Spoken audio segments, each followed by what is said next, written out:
Saudações a todos!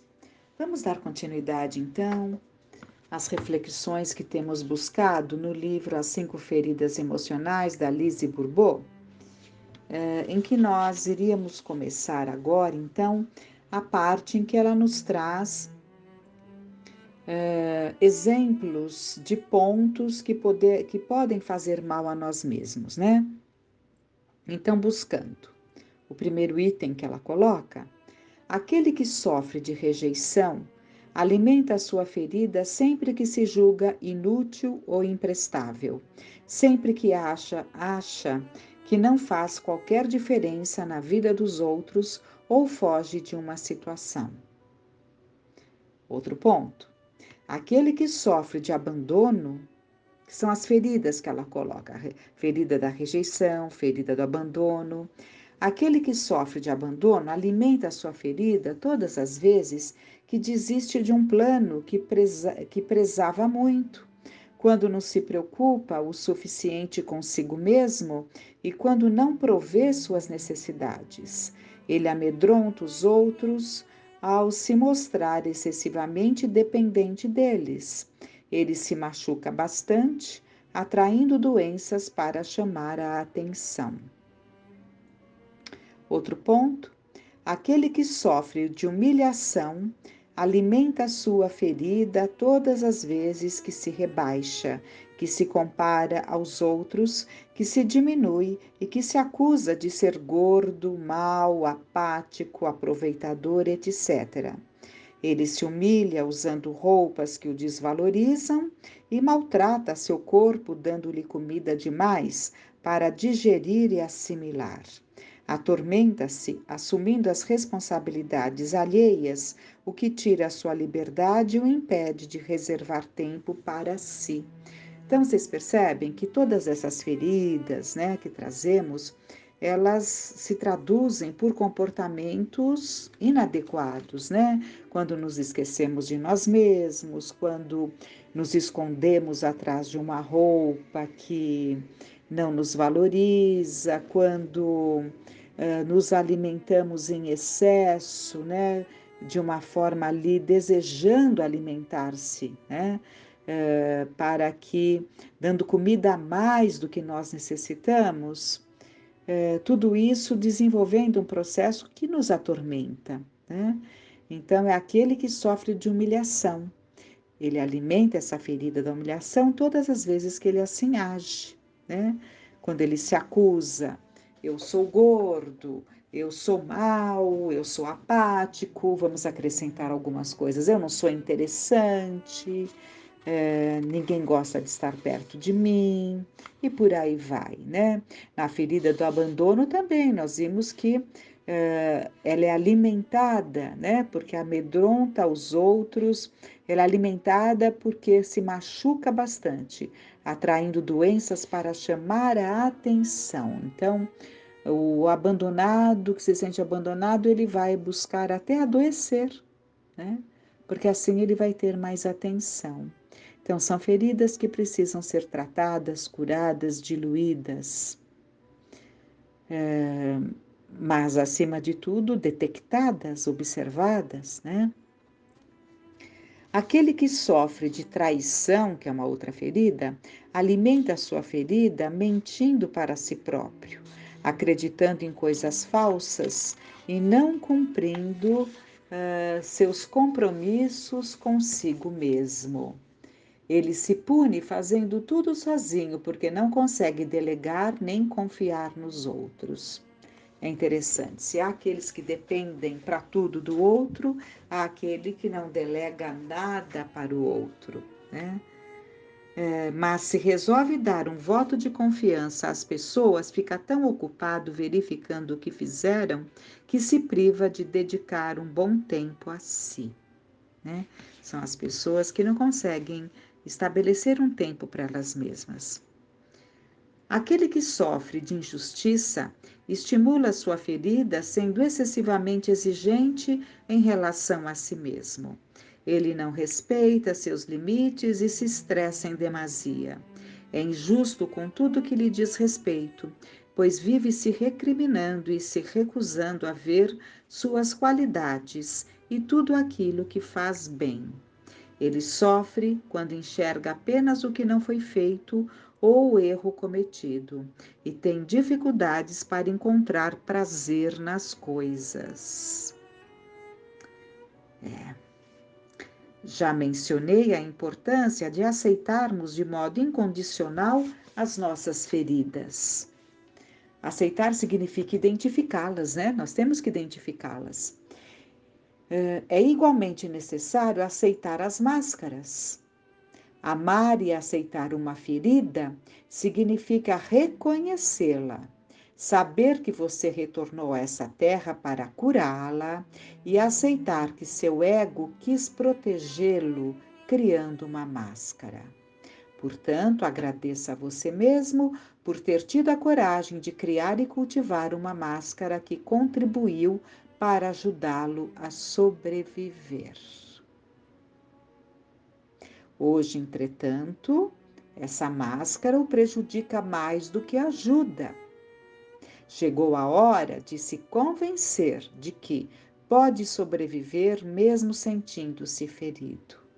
Você não é mais aquela criança incapaz de administrar sua ferida. É um adulto experiente e maduro com uma visão diferente da vida que tem a intenção de se gostar mais. No primeiro capítulo, afirmei que passamos por 4 etapas quando criamos uma ferida. Na primeira, ainda somos nós mesmos. Na segunda, sofremos ao descobrir que não podemos ser nós mesmos, pois isso não interessa aos adultos à nossa volta. Infelizmente, os adultos não percebem que a criança tenta descobrir quem é, e em vez de deixarem ser ela mesma, ficam mais preocupados em lhe dizer quem ela deve ser. Na terceira etapa, reagimos à dor vivida. É nesse momento que a criança começa a ter crises e a resistir aos pais. Na última etapa, a da resignação, decidimos adotar uma máscara para tentar não decepcionar os outros e, sobretudo, não reviver o sofrimento decorrente de não termos sido aceitos quando éramos nós mesmos. A cura será realizada quando você conseguir inverter essas 4 etapas, retornando à primeira quando ainda é você mesmo. Nesse processo, a primeira coisa a ser feita é tornar-se consciente da máscara a qual você recorre. Nesse processo de cura, a segunda etapa é vivida quando você se revolta ao ler esses capítulos ou resiste a assumir suas responsabilidades, preferindo acusar os outros pelo seu sofrimento. Tenha em mente que essa resistência é normal. Afinal de contas, você está descobrindo um lado seu que não queria, aliás, que não aparecia, o que é desagradável. Essa etapa é vivenciada de modo diferente por cada um. Alguns sentem mais revolta e resistência que outros. A intensidade da sua revolta depende do seu grau de aceitação, de abertura, bem como do grau de sua ferida. No entanto, em que você toma, e no momento, aliás, em que você toma consciência do que está acontecendo em seu íntimo. A terceira etapa é aquela que você deve se dar o direito de se ressentir com um dos seus pais ou com ambos. Quanto mais sentir o sofrimento que a criança em você viveu, mais compaixão terá por ela e maior será a intensidade com que atravessará essa etapa. É também durante essa fase que você se libertará de seus pais, sentindo compaixão pelo próprio sofrimento deles. Se libertar não é deixar de amá-los, não é deixar de considerá-los. Absolutamente não seria isso. Mas é libertar-se, né? Criar ali a própria personalidade, né? Por fim, a quarta etapa da cura é aquela em que volta a ser você mesmo, em que deixa de acreditar que precisa vestir suas máscaras para se proteger. Você aceita que a vida seja entremeada de experiências que servem para lhe ensinar o que é benéfico e inteligente para a sua jornada. É o que se chama de amor próprio. Como o amor tem um grande poder de cura e reposição de energia, prepare-se. Prepare-se. ah,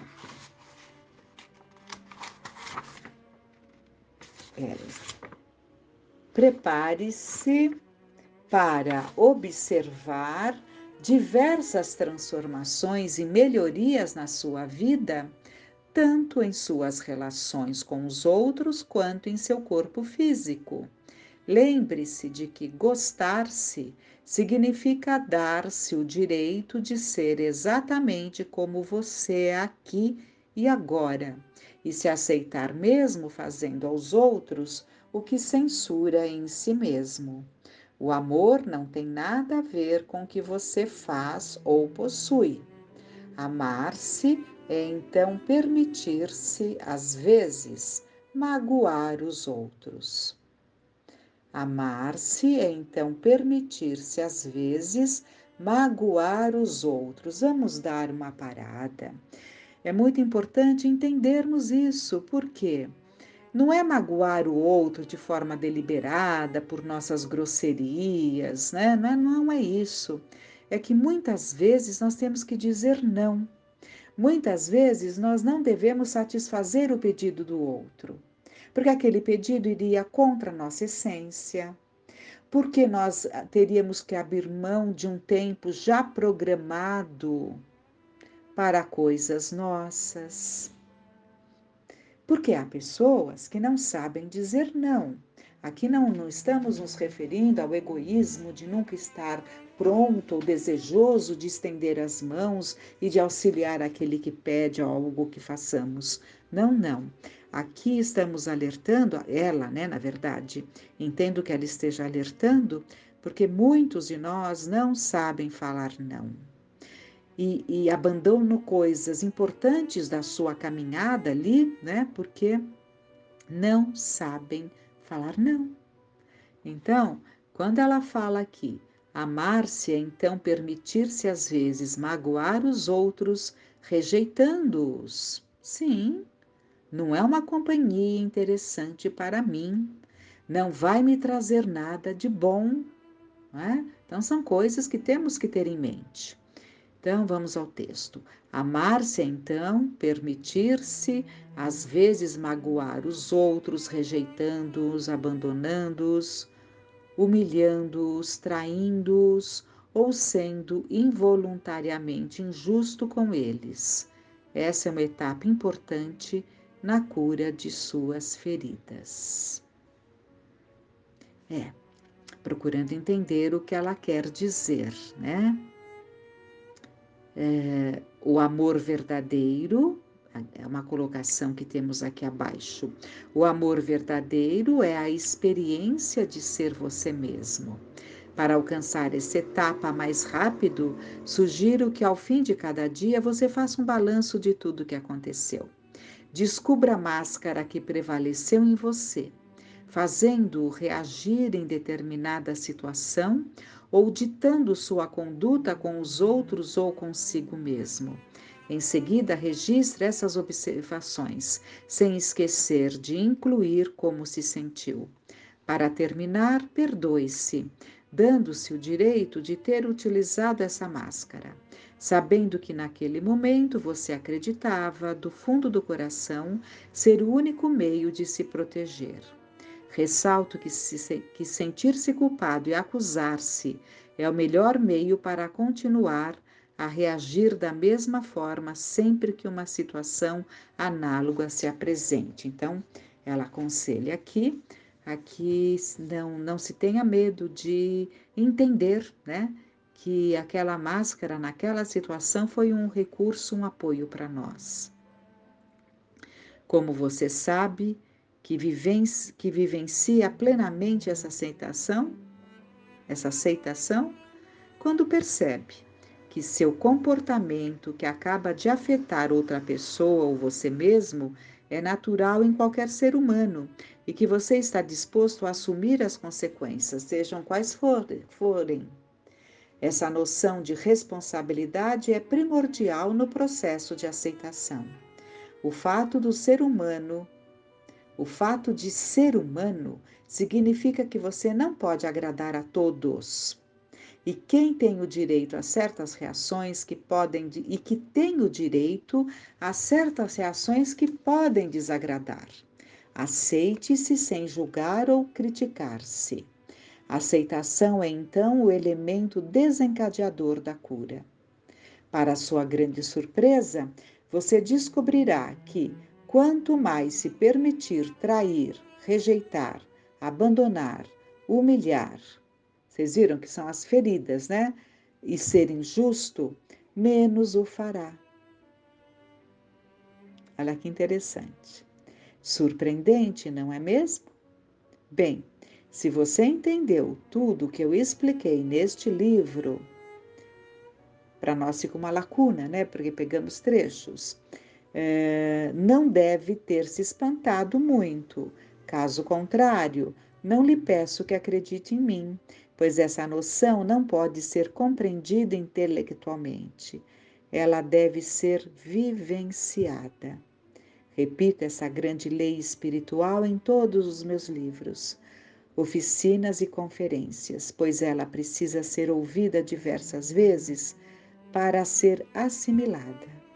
Ao se dar o direito de fazer aos outros o que você teme viver, a ponto de ter criado uma ou várias máscaras para se proteger, será mais fácil permitir que os outros ajam da mesma forma e às vezes tenham comportamento que venham a despertar suas feridas. Tomemos o exemplo do pai que decide deserdar uma filha rebelde, que se recusa a prosseguir os estudos e a se tornar alguém na vida. Esse alguém na vida, entre aspas. Ela pode perceber essa decisão como uma traição, um abandono, uma rejeição, uma humilhação ou uma injustiça. Tudo depende do que ela veio curar nesta terra. Conheci uma adolescente que viveu essa experiência e a sentiu como uma traição, pois nunca teria imaginado que seu pai chegaria a tal extremo. Esperava que ele aceitasse suas escolhas e acabasse admitindo que ela tinha o direito de fazer fazer o que bem entendesse da sua vida.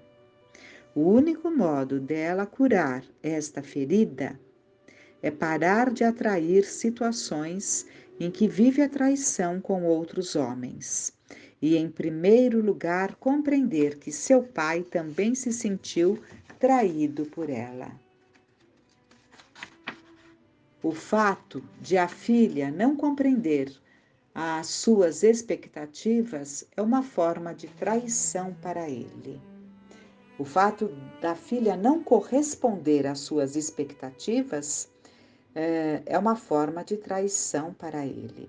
Ele pensa que ela deveria lhe ser grata por tudo que fez por ela, tornando-se uma jovem mais responsável e respeitosa. Também espera que um dia ela retorne para lhe pedir perdão e dizer que ele tinha razão. O que se passa entre o pai e a filha nos indica que esse homem viveu esse mesmo tipo de traição com a própria mãe e que esta, por sua vez, a experimentou com ele. Verificando que nossos pais viveram quando jovens, percebemos que a história se repete de geração em geração, até que um perdão seja obtido. Isso nos ajuda a ter mais compaixão e compreensão em relação a nossos pais. Quando você tiver descoberto suas feridas, sugiro que investigue se seus pais padeceram delas também. Lembre-se de que, embora não tenham necessariamente vivenciado experiências idênticas às suas, eles terão sentido as mesmas feridas e acusado os pais das mesmas coisas de que você os culpa. Esse processo se torna mais fácil quando paramos de nos acusar pelos comportamentos ditados por nossas feridas e aceitamos que isso é parte de nossa condição humana. Sentimos-nos então mais à vontade para interpelar nossos pais, sem medo de sermos acusados, e eles, não se sentindo julgados, têm mais facilidade de se abrir conosco. Ao conversar com eles, você os ajudará a consumar seu processo de perdão em relação aos próprios pais, ou seja, seus avós.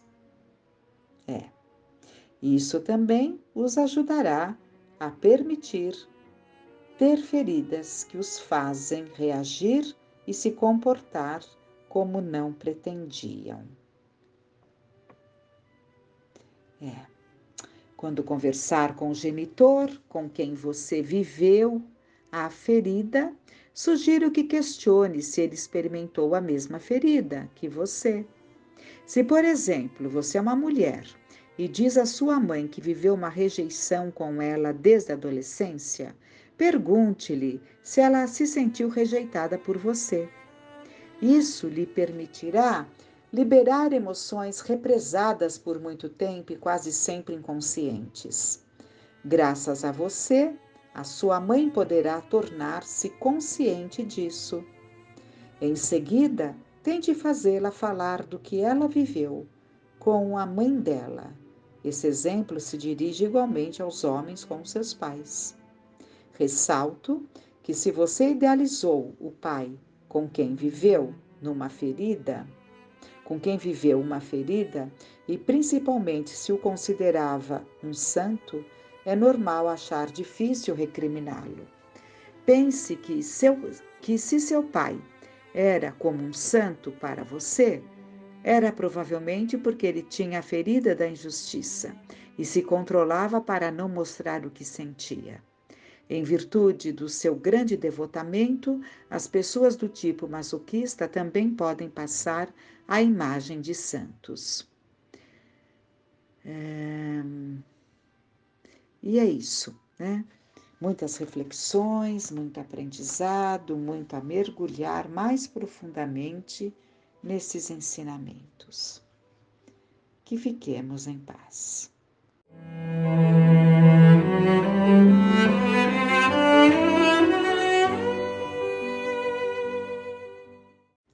Saudações a todos.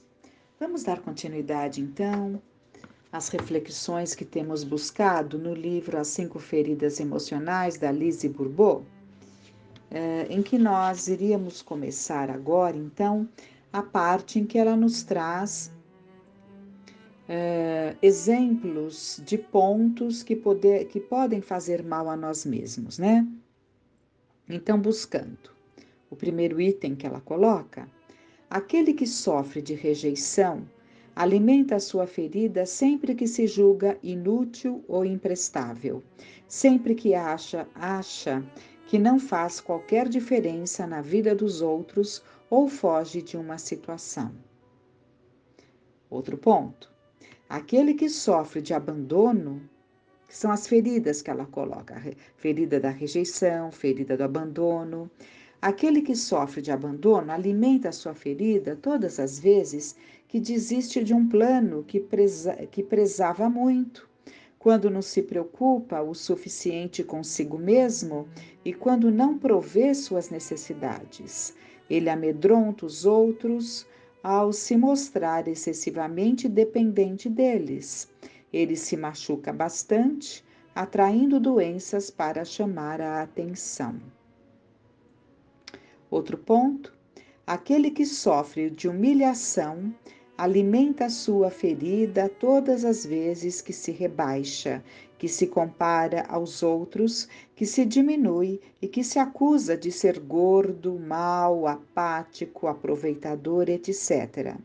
Ele se humilha usando roupas que o desvalorizam e maltrata seu corpo dando-lhe comida demais para digerir e assimilar.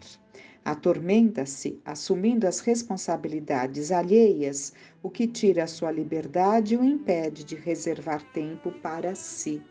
Então, vocês percebem que todas essas feridas, né, que trazemos, elas se traduzem por comportamentos inadequados, né? Quando nos esquecemos de nós mesmos, quando nos escondemos atrás de uma roupa que não nos valoriza, quando nos alimentamos em excesso, né?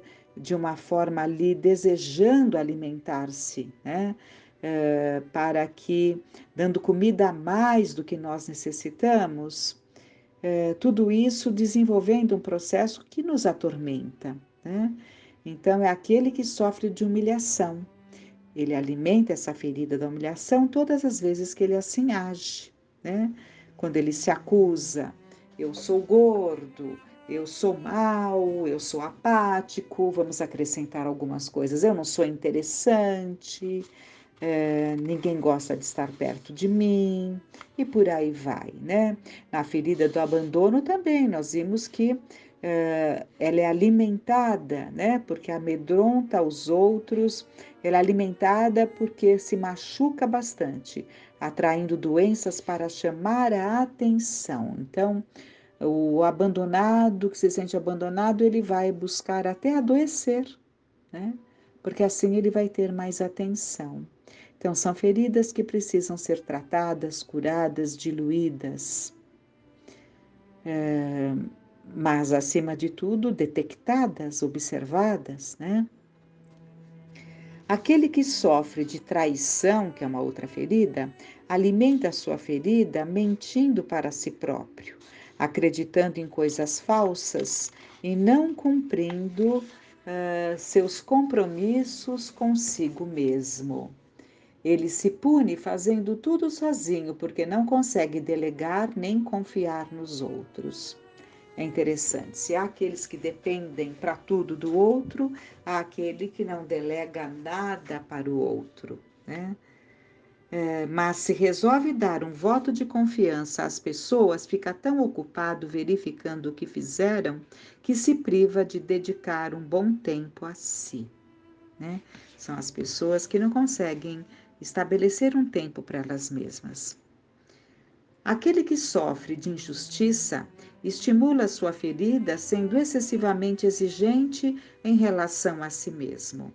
Ele não respeita seus limites e se estressa em demasia. É injusto com tudo que lhe diz respeito, pois vive se recriminando e se recusando a ver suas qualidades e tudo aquilo que faz bem. Ele sofre quando enxerga apenas o que não foi feito ou o erro cometido e tem dificuldades para encontrar prazer nas coisas.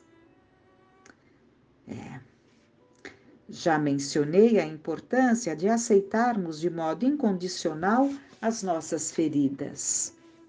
Aceitar significa identificá-las, né? Nós temos que identificá-las. É igualmente necessário aceitar as máscaras. Amar e aceitar uma ferida significa reconhecê-la, saber que você retornou a essa terra para curá-la e aceitar que seu ego quis protegê-lo, criando uma máscara. Portanto, agradeça a você mesmo por ter tido a coragem de criar e cultivar uma máscara que contribuiu para ajudá-lo a sobreviver. Hoje, entretanto, essa máscara o prejudica mais do que ajuda. Chegou a hora de se convencer de que pode sobreviver mesmo sentindo-se ferido. Você não é mais aquela criança incapaz de administrar sua ferida. É um adulto experiente e maduro com uma visão diferente da vida que tem a intenção de se gostar mais. No primeiro capítulo, afirmei que passamos por 4 etapas quando criamos uma ferida. Na primeira, ainda somos nós mesmos. Na segunda, sofremos ao descobrir que não podemos ser nós mesmos, pois isso não interessa aos adultos à nossa volta. Infelizmente, Os adultos não percebem que a criança tenta descobrir quem é, e em vez de deixarem ser ela mesma, ficam mais preocupados em lhe dizer quem ela deve ser. Na terceira etapa, reagimos à dor vivida. É nesse momento que a criança começa a ter crises e a resistir aos pais. Na última etapa, a da resignação, decidimos adotar uma máscara para tentar não decepcionar os outros e, sobretudo, não reviver o sofrimento decorrente de não termos sido aceitos quando éramos nós mesmos. A cura será realizada quando você conseguir inverter essas 4 etapas, retornando à primeira quando ainda é você mesmo. Nesse processo, a primeira coisa a ser feita é tornar-se consciente da máscara a qual você recorre.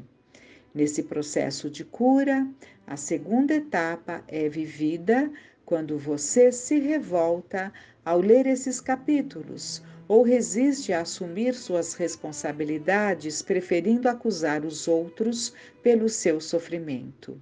Tenha em mente que essa resistência é normal. Afinal de contas, você está descobrindo um lado seu que não queria, aliás, que não aparecia, o que é desagradável. Essa etapa é vivenciada de modo diferente por cada um. Alguns sentem mais revolta e resistência que outros. A intensidade da sua revolta depende do seu grau de aceitação, de abertura, bem como do grau de sua ferida. No entanto, em que você toma, e no momento, aliás, em que você toma consciência do que está acontecendo em seu íntimo. A terceira etapa é aquela que você deve se dar o direito de se ressentir com um dos seus pais ou com ambos. Quanto mais sentir o sofrimento que a criança em você viveu, mais compaixão terá por ela e maior será a intensidade com que atravessará essa etapa. É também durante essa fase que você se libertará de seus pais, sentindo compaixão pelo próprio sofrimento deles. Se libertar não é deixar de amá-los, não é deixar de considerá-los. Absolutamente não seria isso. Mas é libertar-se, né? Criar ali a própria personalidade, né?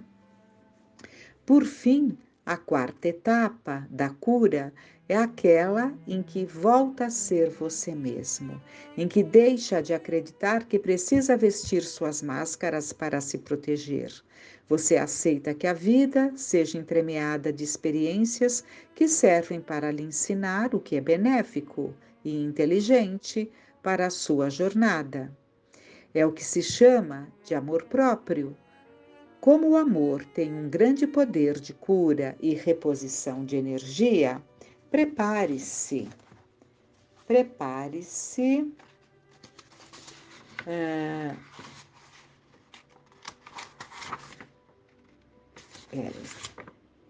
Prepare-se para observar diversas transformações e melhorias na sua vida, tanto em suas relações com os outros quanto em seu corpo físico.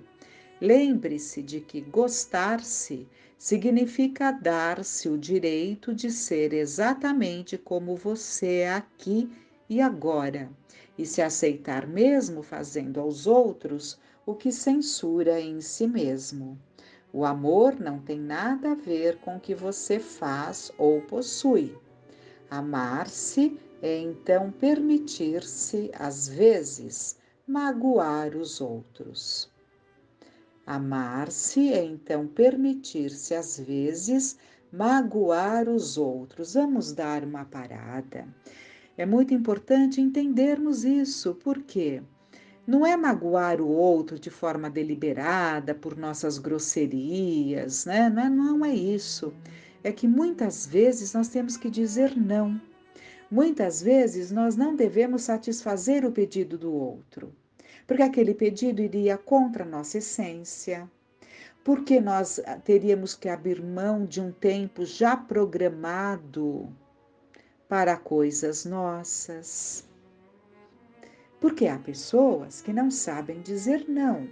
Aqui não estamos nos referindo ao egoísmo de nunca estar pronto ou desejoso de estender as mãos e de auxiliar aquele que pede algo que façamos. Não, não. Aqui estamos alertando, ela, né, na verdade, entendo que ela esteja alertando, porque muitos de nós não sabem falar não. E abandonam coisas importantes da sua caminhada ali, né? Porque não sabem falar não. Então, quando ela fala aqui, amar-se é então permitir-se às vezes magoar os outros, rejeitando-os. Sim, não é uma companhia interessante para mim, não vai me trazer nada de bom, não é? Então, são coisas que temos que ter em mente. Então, vamos ao texto. Amar-se é, então, permitir-se, às vezes, magoar os outros, rejeitando-os, abandonando-os, humilhando-os, traindo-os ou sendo involuntariamente injusto com eles. Essa é uma etapa importante na cura de suas feridas. Procurando entender o que ela quer dizer, né? O amor verdadeiro, é uma colocação que temos aqui abaixo. O amor verdadeiro é a experiência de ser você mesmo. Para alcançar essa etapa mais rápido, sugiro que ao fim de cada dia você faça um balanço de tudo o que aconteceu. Descubra a máscara que prevaleceu em você, fazendo-o reagir em determinada situação ou ditando sua conduta com os outros ou consigo mesmo. Em seguida, registre essas observações, sem esquecer de incluir como se sentiu. Para terminar, perdoe-se, dando-se o direito de ter utilizado essa máscara, sabendo que naquele momento você acreditava, do fundo do coração, ser o único meio de se proteger. Ressalto que sentir-se culpado e acusar-se é o melhor meio para continuar a reagir da mesma forma sempre que uma situação análoga se apresente. Então, ela aconselha aqui não se tenha medo de entender, né, que aquela máscara naquela situação foi um recurso, um apoio para nós. Como você sabe que vivencia plenamente essa aceitação, quando percebe que seu comportamento que acaba de afetar outra pessoa ou você mesmo é natural em qualquer ser humano e que você está disposto a assumir as consequências, sejam quais forem. Essa noção de responsabilidade é primordial no processo de aceitação. O fato de ser humano significa que você não pode agradar a todos. E quem tem o direito a certas reações que podem e que tem o direito a certas reações que podem desagradar. Aceite-se sem julgar ou criticar-se. A aceitação é então o elemento desencadeador da cura.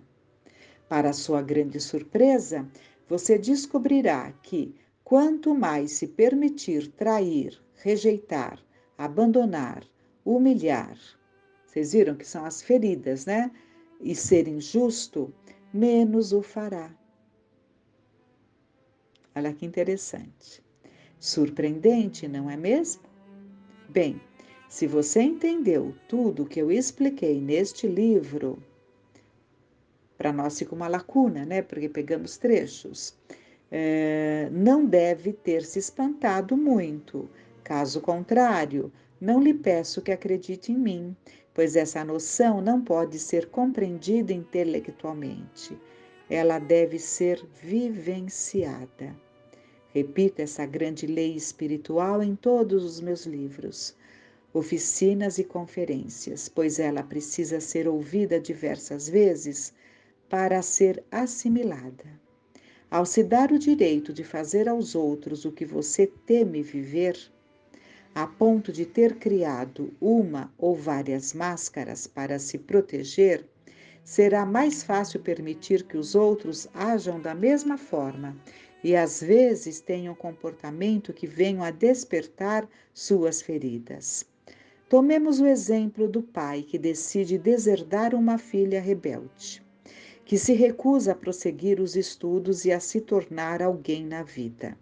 Esse alguém na vida, entre aspas. Ela pode perceber essa decisão como uma traição, um abandono, uma rejeição, uma humilhação ou uma injustiça. Tudo depende do que ela veio curar nesta terra. Conheci uma adolescente que viveu essa experiência e a sentiu como uma traição, pois nunca teria imaginado que seu pai chegaria a tal extremo. Esperava que ele aceitasse suas escolhas e acabasse admitindo que ela tinha o direito de fazer fazer o que bem entendesse da sua vida. O único modo dela curar esta ferida é parar de atrair situações em que vive a traição com outros homens. E, em primeiro lugar, compreender que seu pai também se sentiu traído por ela.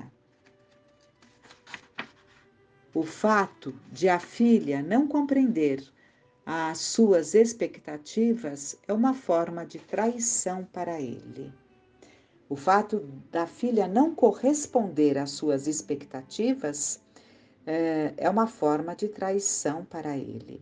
Ele pensa que ela deveria lhe ser grata por tudo que fez por ela, tornando-se uma jovem mais responsável e respeitosa. Também espera que um dia ela retorne para lhe pedir perdão e dizer que ele tinha razão. O que se passa entre o pai e a filha nos indica que esse homem viveu esse mesmo tipo de traição com a própria mãe e que esta, por sua vez, a experimentou com ele.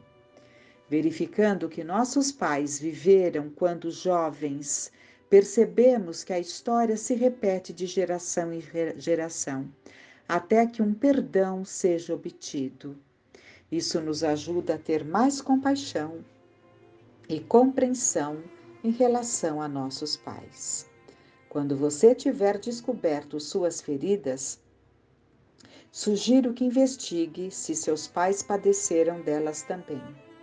Lembre-se de que, embora não tenham necessariamente vivenciado experiências idênticas às suas, eles terão sentido as mesmas feridas e acusado os pais das mesmas coisas de que você os culpa. Esse processo se torna mais fácil quando paramos de nos acusar pelos comportamentos ditados por nossas feridas e aceitamos que isso é parte de nossa condição humana. Sentimos-nos então mais à vontade para interpelar nossos pais sem medo de sermos acusados, e eles, não se sentindo julgados, têm mais facilidade de se abrir conosco. Ao conversar com eles, você os ajudará a consumar seu processo de perdão em relação aos próprios pais, ou seja, seus avós. Isso também os ajudará a permitir ter feridas que os fazem reagir e se comportar como não pretendiam. Quando conversar com o genitor, com quem você viveu a ferida, sugiro que questione se ele experimentou a mesma ferida que você.